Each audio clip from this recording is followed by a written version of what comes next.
Hello everyone, welcome back to my channel study with target.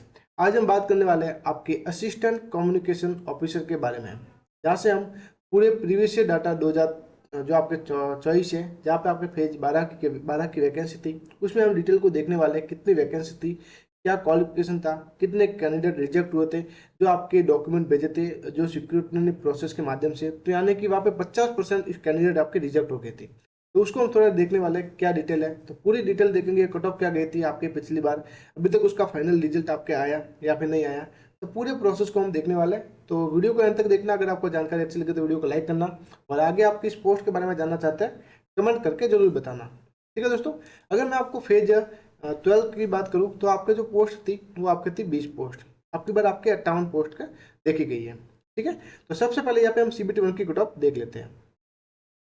CBT 1 की cut off की बात करें तो ये आपके 2024 की है। थोड़ा मैं आपको यहाँ से 2024 की भी डिटेल थोड़ा बता देता हूँ। तो ये आप देखेंगे 2024 की 10/4/24, यहाँ पे कट ऑफ देखेंगे तो यहाँ पे आपको EWS की कट ऑफ,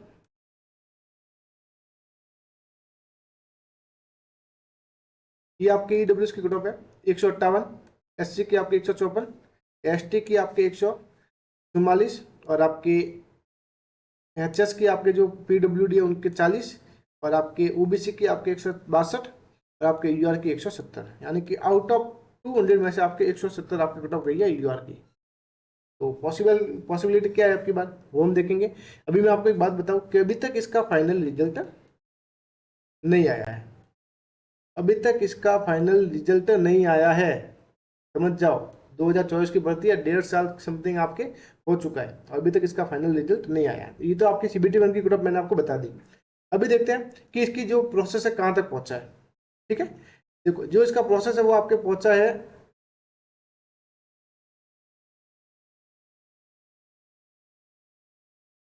देखो यहाँ पे देखेंगे। ये तो आपके जो पोस्ट कोड है यहाँ पे NR 10/4/24, ये आपकी पोस्ट है जो असिस्टेंट कम्युनिकेशन ऑफिसर की आपकी पोस्ट है, ये वाली।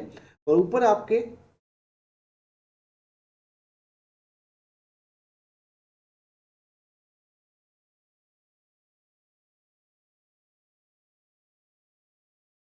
ये आपके जो आपके कैंडिडेट हैं, जिनका आपके जो लिस्ट में फाइनल सिलेक्ट हुए, tentative education qualification accepted list 295 candidate. तो ये आपके हो गए, यहाँ पे 295 कैंडिडेट का सिलेक्शन हुआ है। यहाँ पे आपने देखा, यहाँ पे टोटल इनको जो हम काउंट करेंगे, यहाँ से कहाँ पे गए, यहाँ से अगर हम इनको काउंट करेंगे तो ये आपके होंगे 550 के आसपास आपके होंगे। 90 और 90 118, 210, 200, 210 और 260, 260 और 300, 550, 550, 550 के आसपास कैंडिडेट को क्वालिफाई किया गया था। ठीक है दोस्तों, यहाँ पे CBT 1 में यहाँ पे जिनका सिलेक्शन हुआ है, तो यहाँ पे आप देखेंगे tentative education qualification rejection list आपके 262 कैंडिडेट को रिजेक्ट किया गया। किस लिए, वो आप यहाँ पे देखो। यहाँ पे जिनके पास ये डॉक्यूमेंट नहीं थे, देखो जो इंपॉर्टेंट डॉक्यूमेंट है, यानी कि लोगों ने यहाँ पे जो कैंडिडेट ने सबसे बड़ी गलती क्या की है, नोटिफिकेशन में देखा कि इस पोस्ट में क्या क्वालिफिकेशन मांगा है कि ग्रेजुएशन अब मांगा है, तो उन्होंने सीधा अप्लाई कर दिया। इन्होंने अंदर की डिटेल ना देखी ना चेक किया, सीधा ग्रेजुएशन को अप्लाई किया। बाद में जब उन्होंने डॉक्यूमेंट भेजे तब आन के उनको पता चला कि यहाँ पे रिलेवेंट एक्सपीरियंस नॉट एल, यानी कि यहाँ पे एक्सपीरियंस को इन्होंने फिल नहीं किया। अगर बीटेक होगा तो बीटेक वाले इन्होंने अप्लाई किया होगा, कोई एक्सपीरियंस नहीं था, जहाँ से वो रिजेक्ट हो गए। और भी यहाँ पे जो इंपॉर्टेंट डिटेल है, जहाँ से काफ़ी मात्रा में, यानी कि 265 स्टूडेंट यहाँ पे document not upload for before date, यानी कि इन्होंने डॉक्यूमेंट अपलोड ही नहीं किए पागलों ने। मतलब पता नहीं किस ध्यान में रहते हैं कि उनको पता ही नहीं कि डॉक्यूमेंट अपलोड भी करने हैं। यानी कि इतने सारे कैंडिडेट हैं जहाँ पे आप देखेंगे जो डॉक्यूमेंट अपलोड नहीं किया, यानी कि 262 कैंडिडेट तो रिजेक्ट हो गए, यानी कि 50% स्टूडेंट, कितने 50% आपके स्टूडेंट आपके रिजेक्ट हो गए, जिसमें 50% का आपका सिलेक्शन हुआ। वो आप यहाँ पे देख सकते 995 का सिलेक्शन हुआ, और आपके 262 का आपके रिजेक्ट हुआ, यानी कि समथिंग आप मान सकते हो 45 के आसपास या फिर 40 के आसपास आपके रिजेक्ट हुए स्टूडेंट। उसके बाद प्रोसेस है वो आपके फाइनल लिस्ट आने का। तो इसकी जो आपके जो ये लिस्ट देखने को मिली है, वो आपके आई थी, कब आई थी, 30 मई को आई थी आपके। वो आपके आई थी 13 मई को, 13 मई 2025 को। 5वें महीने में आई थी, अभी आपके 8वां महीने चल रहा है, हो सकता है अभी इसकी फाइनल लिस्ट भी आपके आ सकती है कुछ दिन में। तो यानी कि आपके समथिंग मान लो 1.5 साल प्रोसेस आपके इस पर भी लग गया है। तो ये बात हो गई। यहाँ से देखते हैं अभी हम कट ऑफ के बारे में, कट ऑफ के बारे में डिस्कस करते हैं कि क्या कट ऑफ जाने के चांस बन सकते हैं। तो देखो यहाँ से थोड़ा हम यहाँ पे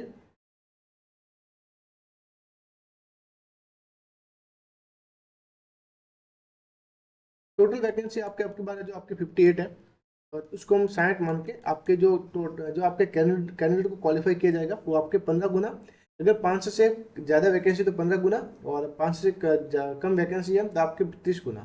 तो एवरेज आपके वैकेंसी सब में लगभग ज़्यादा ही है, एक दो में आपके किसी 5 से कम है, तो एवरेज हम यहाँ से 15 लेते हैं।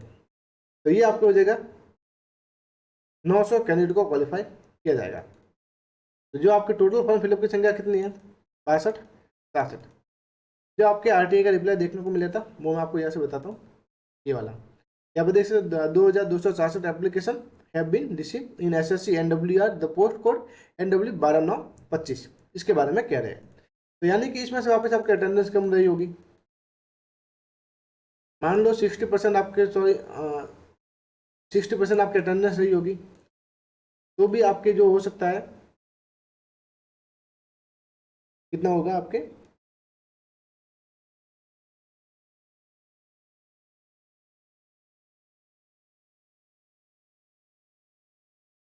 यानी कि 1400 1350 या 1400 के आसपास आपके कैंडिडेट को एग्जाम देने गए होंगे।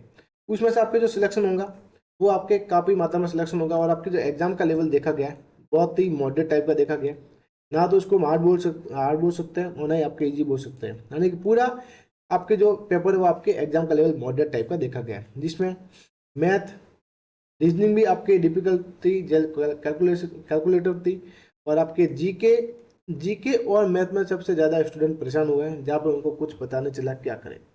कम से कम 7 नंबर आपके लगभग अटेम्प्ट करके आए मैथ और जीके में क्यों होंगे तो आपके 20 नंबर, इससे ज़्यादा पॉसिबिलिटी रीजनिंग में भी नहीं थी।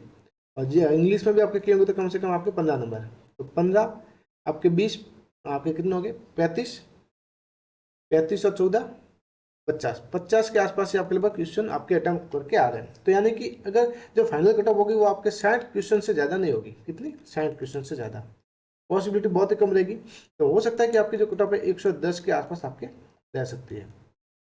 हो सकता है इसमें आपके क्वालिफिकेशन भी आपके इसी तरह का मांगा है, तो जिससे आपकी जो क्वालिफिकेशन है इससे और ज़्यादा कम भी रह सकती है, पॉसिबिलिटी पूरी बनेगी। एग्जाम के लेवल को देखते हुए तो आपके कट ऑफ और कम जाने के चांस बन सकते हैं। ठीक है दोस्तों, फाइनली देखो अभी कट ऑफ के बारे में थोड़ा डिसाइड करना पॉसिबल नहीं है, क्योंकि जब तक अपने पास ना तो पूरी अटेंडेंस का डाटा है और ना ही आपके एग्जाम लेवल का अपन को पता है कि एग्जाम का लेवल कैसा था, अभी उसमें कितने कैंडिडेट ने अटैम्प्ट किया है, कितने एवरेज अटैम्प्ट है, उसके बेस पे हम पूरा पता करेंगे। जैसे आंसर की आएगी तब पता करेंगे। फिलहाल जिनके भी 110 के आसपास नंबर है तो वो आपके सेफ हो सकते हैं। ठीक है दोस्तों, 110 से 120 के आसपास, इससे ज़्यादा पॉसिबिलिटी नहीं बनेगी जहाँ तक मुझे लगता है, क्योंकि जो पिछली बार जो एग्जाम का पैटर्न था बहुत ही ईजी था, और यानी कि ईजी नहीं कह सकते, easy to moderate, easy to hard आपके कह सकते थे, जिसको मॉडरेट नहीं कह सकते थे, जिस कारण आपके जो अटैम्प्ट देखा गया बहुत ही ज़्यादा था, यहाँ पे 170 नंबर आपके आ रहे थे। तो ये पूरी अपडेट थी, बाकी मैं आपको जल्दी बताऊँगा न्यू अपडेट, जैसे मिलते हैं न्यू अपडेट में। तो जय हिंद, जय भारत।